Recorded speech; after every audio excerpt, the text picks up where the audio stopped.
It's Omar, it's Ebere, it's 3K to London, and we're back with week 3 of our Premier League pick'em coming up.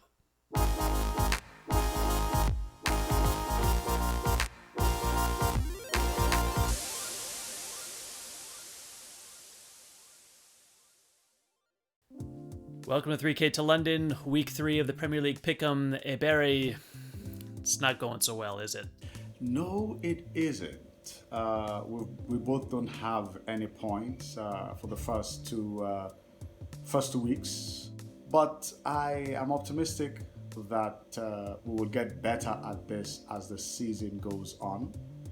At least that's my hope and expectation. I certainly hope so. I mean, at this point, we're both odds on for relegation, but in the spirit of optimism, as you've said, and to give ourselves a little bit of a boost, we've come up with a little twist to help us out, especially given that we are making these announcements the day before the manager press conferences. So what we're going to do is add a 12th player as a wild card pick, and that 12th player can substitute in for any of the other 11. So if we get, essentially gives us one free shot.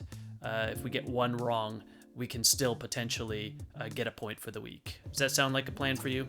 I think we'll be needing that, and in that case, our optimism is not totally baseless. Fair enough.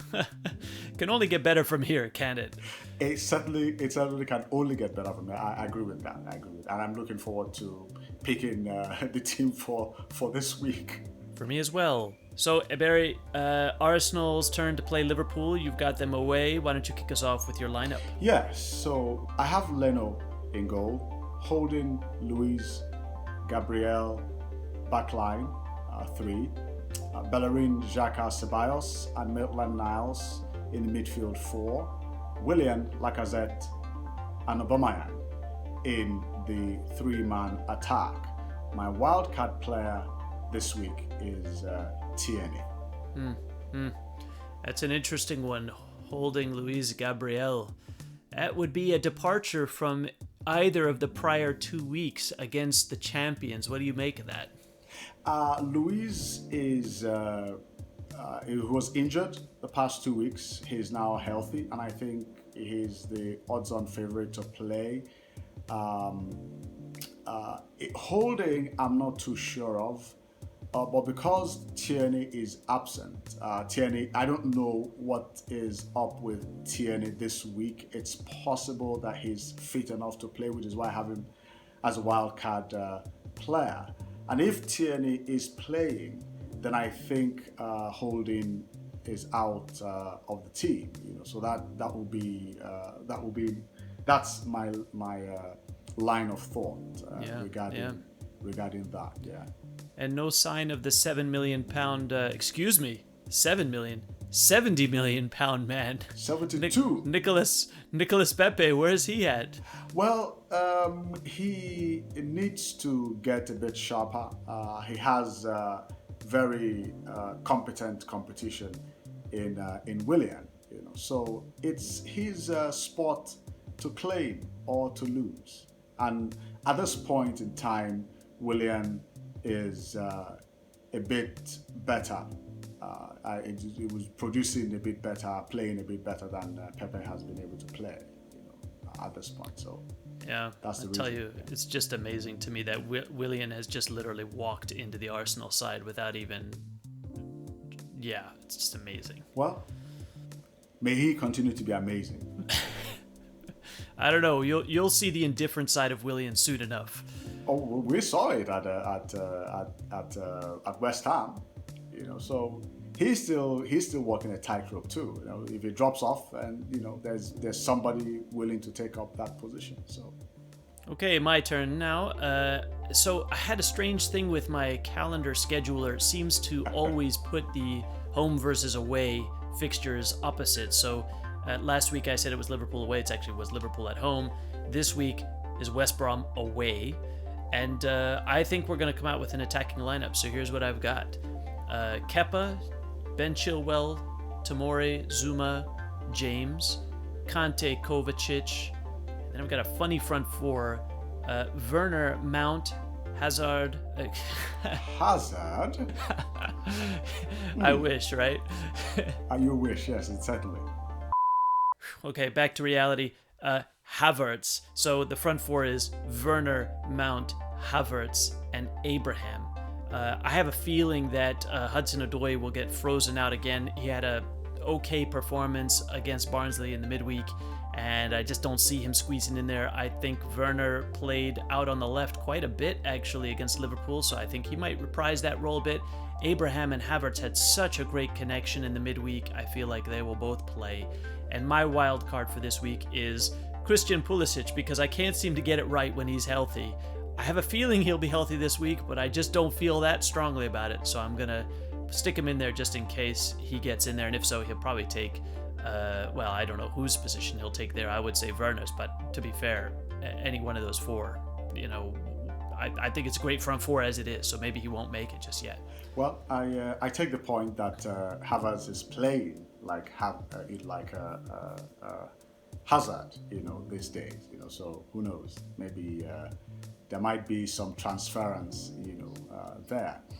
But I have a question about Tomori and Rudiger. What's going on with Rudiger? Why isn't he playing? I mean, he seems to be competent and efficient, and what's up with that? Yeah, you know, Rudiger is not very highly rated, I think, by many supporters, and it seems like not by the coach either. I've never really had that big a problem with him, but, you know, maybe I'm just not seeing that where I do believe he gets caught out of position quite regularly. I think maybe Zuma has really locked down his position for the first few weeks. I think he'll continue. Christensen is out, so he's a no-brainer that he won't make it. Tomori came in against Liverpool, did very well, and was quite solid. Actually, you could have said the same thing about Tomori last season. He played a couple of matches, looked really good, and then just didn't appear again for a couple of months. And people were saying, well, the manager must not rate him, and I couldn't really figure that out. But I think it looks like Rudiger will probably be sold this summer or this window. We'll have to see, but I'd like him to stay. I think he's a good player and has maybe an issue with form or confidence, but I think I'm in the minority when it comes to the Chelsea fans about that one. So we've gotten to the point where we do our scores prediction. Now, Anfield has been a very difficult place for us to go and play for several seasons now. And I am cautiously optimistic because we've played Liverpool pretty well. In the past two games, we've won against them, but we beat them in Wembley instead of anywhere else. So my prediction for the scores is 2-2. We will score. We're are going to be competent in defense, but we would concede against the champions. I think the Anfield problem is still going to remain somewhat. So I'm optimistic and cautious at the same time. 2-2 score for me. Yeah, I can't help but feel like 2-2 is becoming code for we're going to lose this match. But, you know, you never know. Maybe it will actually come to fruition this week for you. We'll see. Well, let's see. Well, I certainly hope so. So what about you? What do you think is going to happen with West Brom? Shouldn't be that difficult, should it? Well, for our part, Slaven Bilic, love the guy, but his team has not come to the party so far. They've been hammered by Premier League opposition. They got crushed by Leicester. I think it was 3-0. Everton tore them apart on the first match week, 5-2. So I think we'll have a good day out. I'm gonna go with 4-1 to Chelsea. I think we'll give them a goal, but I think we'll also, you know, especially judging on our performance midweek, admittedly against Barnsley, but we just looked so ready. I think we're going to come out and score a lot of goals this weekend. So, well, I think so too. I think that score sounds about realistic and achievable for this Chelsea side. You know, so who knows? Maybe another hat trick for Harvard or Hazard Havertz. How about that? Havard. We're never going to let that go, are we? Well, that's all the time we have for this week. Again, Ebere, wish you luck. Hopefully one of us will get on the score sheet this week. And, yeah. Happy hunting. I wish you the very same. See you later. Bye.